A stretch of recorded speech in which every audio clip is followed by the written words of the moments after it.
एक बार की बात है, एक शहर में एक छोटा सा परिवार रहता था। उस परिवार में विनोद, उसकी बूढ़ी माँ और बीवी लता रहते थे। विनोद एक ऑफिस में मामूली सी जॉब किया करता था। विनोद और लता एक दूसरे के साथ बहुत हंसी खुशी रह रहे थे, पर उनके जीवन में बस एक चीज की कमी थी, वो ये कि उनका कोई भी बच्चा नहीं था। एक दिन लता अपने कमरे में बैठी रो रही थी, तभी उसकी सास वहाँ आती है।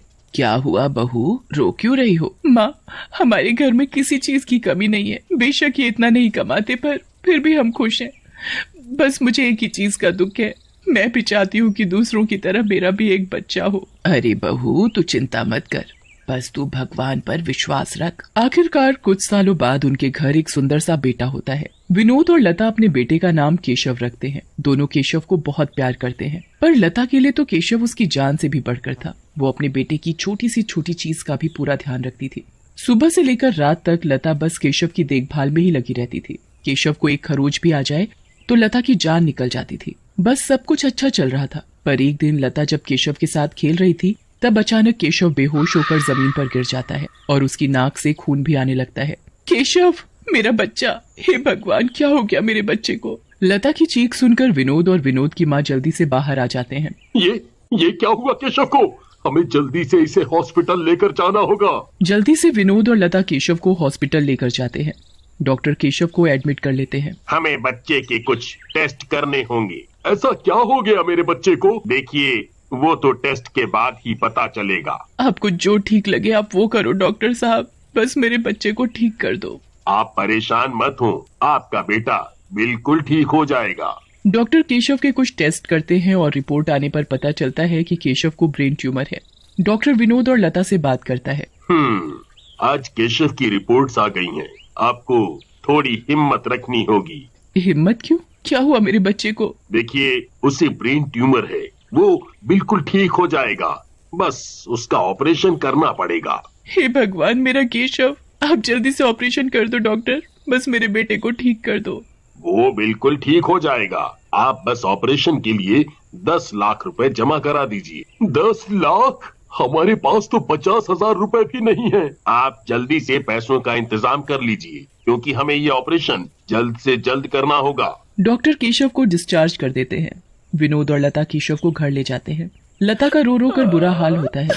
वो ना तो कुछ खाती है और ना ही पीती है, बस दिन भर केशव को देख देख कर रोती रहती है। एक रात लता को बहुत घबराहट हो रही होती है, इसलिए वो उठकर बाहर चली जाती है। बाहर बहुत अंधेरा होता है। लता ताजी हवा लेने के लिए थोड़ा आगे निकल जाती है। वो चलते चलते थोड़ा थक जाती है, इसलिए एक पीपल के पेड़ के नीचे बैठ जाती है। कुछ देर बाद उसे फिर से केशव का ख्याल आ जाता है और वो जोर जोर से रोने लगती है। हे भगवान, मैं क्या करूं? मेरा बच्चा, मैं मर जाऊंगी। मैं क्या करूं, मैं क्या करूं? जिस पीपल के पेड़ के नीचे लता बैठकर रो रही होती है, उस पेड़ पर एक चुड़ैल रहती है। वो चुड़ैल पीपल के पेड़ पर बैठी लता को रोते देखती रहती है। ये औरत क्यों पागलों की तरह रो रही है और मुझे परेशान कर रही है? लगता है इसे अपनी जान प्यारी नहीं है। लता का रोना अभी भी बंद नहीं होता और चुड़ैल गुस्से में लाल पेड़ से नीचे उतर आती है और लता के सामने आ खड़ी होती है। चुड़ैल, तू क्यों पागलों की तरह यहाँ बैठकर घंटे भर से रोई जा रही है? लगता है तुझे अपनी जान बिल्कुल प्यारी नहीं है। सच कहा, मुझे अपनी जान प्यारी नहीं है। मुझे तो अपने बच्चे की जान प्यारी है। मेरा बच्चा, मेरा केशु। क्या हुआ तेरे बच्चे को? उसके दिमाग में कोई दिक्कत है। उसका बहुत बड़ा ऑपरेशन होना है, जिसके लिए हमें 10 लाख रुपए की जरूरत है। हम तो गरीब लोग हैं, कहाँ से लाएंगे इतने पैसे? डॉक्टर ने बोला है अगर उसका जल्दी ऑपरेशन नहीं हुआ तो। चुड़ैल को लता की दुख भरी कहानी सुनकर उस पर बहुत तरस आने लगता है। मेरी भी एक छोटी सी बेटी थी और उसकी एक्सीडेंट में मौत हो गई थी। मैं उसके बिना रह ही नहीं पाई और अपनी जान दे दी। आज मुझे तेरी कहानी सुनकर अपनी बेटी की याद आ गई। मैं चाहती हूँ कि बस तेरे बेटे के साथ कुछ भी गलत ना हो। तू चिंता मत कर, वो बिल्कुल ठीक हो जाएगा। पर बिना पैसे ऐसे कैसे मुमकिन है? तू पैसे की बिल्कुल चिंता मत कर। तू बस घर जा और अपने बेटे का ध्यान रख और ठीक 1 महीने बाद मुझे इसी जगह पर दोबारा मिलना। मैं तुम्हारी सारी परेशानी दूर कर दूंगी। लता को समझ नहीं आता कि वो एक चुड़ैल पर कैसे भरोसा करे, पर उसके पास कोई और चारा भी नहीं होता। वो बस अपने घर जाती है और जाकर सो जाती है।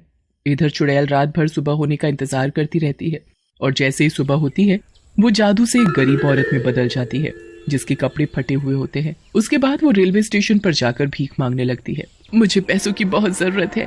एक बच्चे के इलाज के लिए पैसे चाहिए। कोई मुझे पैसे दे दो। बहन जी कुछ पैसे दे दो। नहीं नहीं, मेरे पास कोई पैसे नहीं है। चुड़ैल एक एक करके सबके पास जाकर पैसे मांगती है। वो लोगों के आगे हाथ फैलाती है पर उसे कोई पैसे नहीं देता। अरे भाई साहब, कोई तो मुझे पैसे दे दो, मुझे सच में पैसों की बहुत जरूरत है। एक बच्चे के इलाज के लिए मुझे पैसों की बहुत जरूरत है। अगर पैसों का इंतजाम नहीं हुआ तो वो बच्चा बिना इलाज के मर जाएगा। ऐसी बहुत कहानियां सुनी है मैंने, कोई जरूरत नहीं है तुझे पैसों की। चल चल निकल यहाँ से। चुड़ैल थक हार कर वहीं रेलवे स्टेशन के एक कोने में जाकर बैठ जाती है। मेरी तो किसी ने भी मदद नहीं की। झूठ बोलकर भीख मांगने वाले भिखारियों की वजह से आज लोग मेरे सच पर भी यकीन नहीं कर रहे। अब मैं क्या करूं? चुड़ैल वहां बैठकर बस उस बच्चे की मदद के बारे में सोचती रहती है। फिर वो सोचते सोचते एक गाना गुनगुनाने लगती है। अरे वाह, ये औरत कितना अच्छा गाना गाए जा रही है। वो लड़की अपने पर्स से 50 रुपए निकाल कर उसको दे देती है। चुड़ैल बहुत खुश हो जाती है। तुम तो बहुत अच्छा गाना गाती हो, ये पैसे तुम्हारे गाने के लिए। अब चुड़ैल को समझ में आ जाता है कि अगर वो गाना गाए तो लोग शायद उसे पैसे देकर उसकी मदद कर देंगे। फिर वो गाना गाना शुरू करती है और एक एक करके सबके पास जाती है। लोगों को चुड़ैल की आवाज बहुत ही पसंद आती है। सब उसको पैसे देना शुरू करते हैं। अब चुड़ैल के पास धीरे धीरे इतने पैसे हो जाते हैं कि उसके दोनों हाथ भर जाते हैं।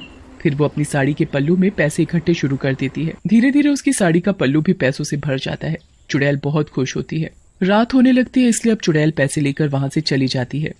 उसके बाद वो जिस पेड़ पर रहती है वहां जाकर पेड़ के नीचे बैठ जाती है और पैसे गिनने लगती है। अरे वाह, ये तो बहुत सारे पैसे हो गए, पर फिर भी ये इतने नहीं जिससे उस बेचारी औरत के बच्चे का इलाज हो पाए। मुझे अभी बहुत सारे पैसे और जमा करने होंगे। कोई नहीं, मैं कल फिर सुबह जल्दी उठूंगी और फिर से रेलवे स्टेशन पर जाकर भीख मांगूंगी। अगले दिन वो चुड़ैल फिर से औरत का भेष बदलकर रेलवे स्टेशन पर जाती है और गाना गाकर भीख मांगती है। शाम को फिर वापस आकर पैसे गिनती है, पर अभी भी पैसे पूरे नहीं हुए थे। वो रोज ऐसे ही भीख मांगती और पैसे एक गड्ढे में इकट्ठे करती रहती।